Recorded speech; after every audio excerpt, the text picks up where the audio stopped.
Votre sommeil influence votre énergie, votre humeur, mais aussi votre santé. Un mauvais sommeil augmente le risque de maladies cardiovasculaires, fragilise votre organisme et peut, à long terme, réduire votre espérance de vie. Pourtant, beaucoup de personnes pensent bien dormir simplement parce qu'elles passent 7 ou 8 heures au lit. Mais être allongé dans un lit ne signifie pas forcément récupérer. Ce qui compte vraiment, ce n'est pas seulement la durée de votre nuit, c'est la qualité de votre sommeil. Et cette qualité dépend en grande partie d'une hormone dont on parle très peu, la mélatonine. La mélatonine est souvent appelée l'hormone du sommeil. C'est elle qui dit à votre corps, il est temps de dormir. Mais aujourd'hui, énormément de personnes perturbent cette hormone sans même s'en rendre compte. Et quand la mélatonine se dérègle, le sommeil devient plus léger, plus fragile et beaucoup moins réparateur. Dans cette vidéo, nous allons comprendre le rôle secret de la mélatonine et pourquoi cette hormone peut complètement changer la qualité de vos nuits. Le problème, c'est que beaucoup de personnes confondent dormir et récupérer. Elles se couchent, ferment les yeux, passent plusieurs heures au lit et pensent que cela suffit. Mais le matin, la réalité est souvent différente. Le réveil sonne et la fatigue est toujours là. Le corps est lourd, l'esprit est lent, l'énergie n'est pas au rendez-vous. Alors on pense que c'est normal, on se dit que c'est l'âge, le travail, le stress ou simplement le rythme de la vie. Mais très souvent, le véritable problème est ailleurs. Ce problème, c'est un sommeil qui n'est pas assez profond. Un sommeil fragmenté, instable, qui n'arrive pas à atteindre les phases où votre corps se répare réellement. Pendant ces phases profondes, votre organisme fait un travail essentiel. Il régénère les cellules, stabilise les hormones, renforce le système immunitaire et nettoie même certaines toxines accumulées dans le cerveau. Si ces phases sont perturbées, la nuit perd une grande partie de son pouvoir de récupération. Et les conséquences ne restent pas seulement dans la chambre, elles se ressentent dans toute la journée. Moins d'énergie, moins de concentration, plus d'irritabilité, plus d'envie de sucre pour compenser la fatigue. Avec le temps, ce déséquilibre fatigue l'organisme et fragilise la santé. Comprendre ce problème est essentiel, car tant que l'on pense que dormir consiste simplement à rester plusieurs heures au lit, on passe à côté du vrai enjeu, permettre à son corps d'entrer dans un sommeil réellement réparateur. Et pour comprendre comment cela fonctionne, il faut maintenant parler d'un élément clé de votre sommeil, la mélatonine. On l'appelle souvent l'hormone du sommeil, mais son rôle va bien au-delà d'un simple bouton off qui vous endort. La mélatonine agit plutôt comme un signal envoyé à tout votre organisme. Un message simple mais extrêmement puissant. La nuit arrive, il est temps de ralentir. Cette hormone est produite par une petite zone du cerveau appelée la glande pinéale, et elle fonctionne en lien direct avec un élément très simple de votre environnement, la lumière.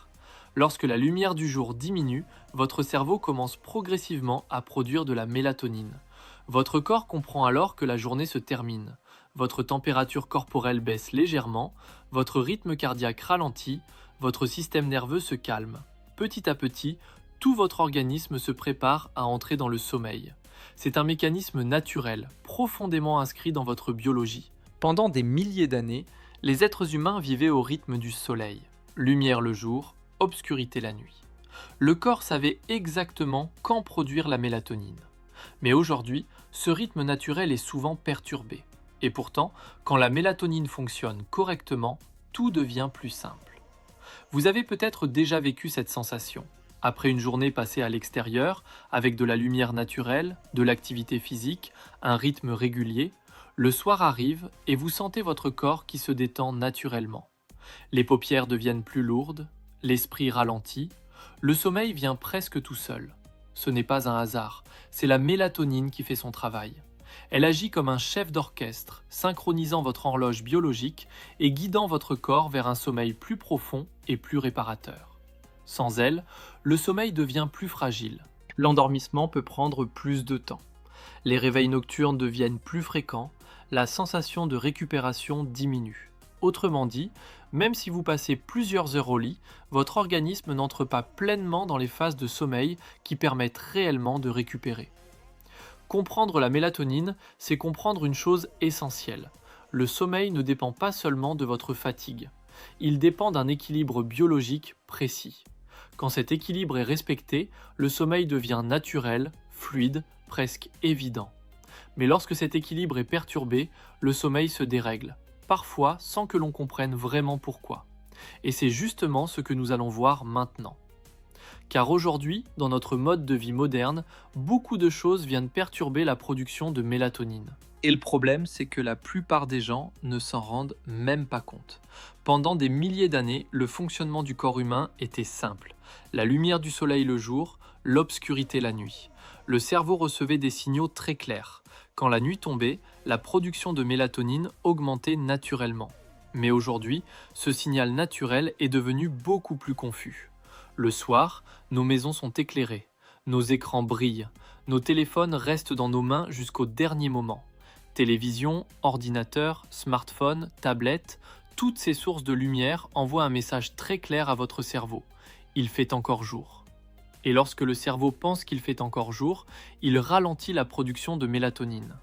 Le problème ne vient donc pas seulement du fait de se coucher tard. Le problème vient du fait que le cerveau ne comprend plus vraiment quand la nuit commence. Vous avez peut-être déjà vécu cette situation. Vous êtes fatigué dans la soirée, votre corps commence à ralentir. Mais vous prenez votre téléphone juste quelques minutes. Puis les minutes passent, les vidéos s'enchaînent, les messages arrivent, la lumière de l'écran reste devant vos yeux. Et peu à peu, ce moment où votre corps était prêt à dormir disparaît. La fatigue naturelle s'efface. Le cerveau reste stimulé, le sommeil devient plus difficile à trouver. Mais les écrans ne sont pas les seuls responsables. Le rythme de vie moderne joue aussi un rôle important. Horaires irréguliers, repas tardifs, travail tard le soir, lumière forte dans les pièces. Tous ces éléments brouillent l'horloge interne de votre corps. Votre organisme a besoin de repères réguliers pour fonctionner correctement. Quand ces repères disparaissent, la production de mélatonine devient plus instable. Certains soirs, vous vous endormez facilement. D'autres soirs, vous tournez dans le lit. Parfois, vous êtes fatigué, mais votre cerveau refuse de s'arrêter. Et c'est là que beaucoup de personnes commencent à penser que leur sommeil est cassé. En réalité, le corps fonctionne toujours, mais les signaux qu'il reçoit sont devenus contradictoires. La lumière dit au cerveau de rester éveillé, la fatigue dit au corps de dormir. Et lorsque ces deux messages s'opposent, le sommeil perd en qualité. C'est à ce moment-là que le sommeil devient plus léger, plus fragmenté, moins réparateur. Et pour bien comprendre pourquoi cela vous laisse fatigué au réveil, il faut maintenant regarder ce qui se passe concrètement dans votre corps lorsque la mélatonine est perturbée. Lorsque la production de mélatonine est perturbée, les conséquences ne restent pas invisibles. Elles se ressentent directement dans votre corps et surtout dans votre nuit. La première chose qui change, c'est le moment de l'endormissement. Vous allez au lit, vous êtes fatigué, votre journée a été longue, mais quelque chose ne se déclenche pas. Vous fermez les yeux, vous changez de position, vous regardez l'heure, les minutes passent, et parfois, sans même vous en rendre compte, 30 minutes, 1 heure, parfois plus se sont écoulées. Ce n'est pas simplement dans votre tête. Votre cerveau n'a pas reçu le signal biologique clair qui dit « le sommeil peut commencer ». La mélatonine agit normalement comme une clé qui ouvre la porte du sommeil. Lorsque cette clé arrive en retard ou en quantité insuffisante, la porte reste entrouverte mais ne s'ouvre pas complètement. Et même lorsque vous finissez par vous endormir, un autre phénomène apparaît. Le sommeil devient plus léger. Votre cerveau reste plus actif que nécessaire, le corps ne plonge pas aussi profondément dans les phases de récupération. Vous l'avez peut-être déjà remarqué. Un petit bruit dans la maison, une voiture qui passe, un mouvement dans le lit, et vous êtes déjà réveillé. Votre sommeil manque de profondeur. Il ressemble davantage à une succession de petites périodes de repos plutôt qu'à une vraie plongée réparatrice. Puis viennent souvent les réveils nocturnes. Vous ouvrez les yeux au milieu de la nuit, parfois vers 2 heures, parfois vers 3 heures du matin. Vous vous retournez dans le lit, vous essayez de vous rendormir. Votre esprit commence à réfléchir, à penser à la journée suivante, aux choses à faire. Le sommeil s'éloigne. Ces réveils peuvent durer quelques minutes ou beaucoup plus longtemps. Pendant ce temps, votre corps n'est plus en train de récupérer pleinement. Et le matin arrive. Le réveil sonne. Vous avez passé plusieurs heures au lit, mais quelque chose ne va pas. Le corps est lourd. L'énergie manque. L'esprit n'est pas totalement clair. Beaucoup de personnes pensent alors qu'elles ont simplement besoin de plus dormir. Mais souvent, le véritable problème n'est pas la quantité de sommeil, c'est la qualité biologique de la nuit. Quand la mélatonine est désynchronisée, tout l'équilibre du sommeil devient plus fragile. Endormissement retardé, sommeil moins profond, réveil nocturne plus fréquent. Et comprendre ce mécanisme est essentiel, car une fois que l'on identifie ce qui se passe réellement dans son corps, on peut commencer à agir pour retrouver un sommeil beaucoup plus réparateur. Alors prenez un instant et posez-vous cette question. Quelle place donnez-vous réellement à votre sommeil? Est-ce que vous le considérez comme une simple pause dans la journée ou comme un véritable pilier de votre santé, de votre énergie et de votre avenir? Car votre sommeil influence tout. Votre concentration, votre humeur, votre mémoire, votre énergie et même votre santé sur le long terme. Si votre sommeil est fragile, toute votre journée devient plus difficile.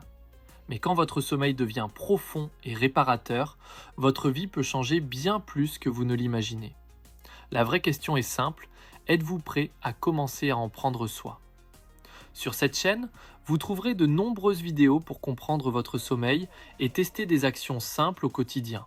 Essayez, expérimentez, observez ce qui change pour vous.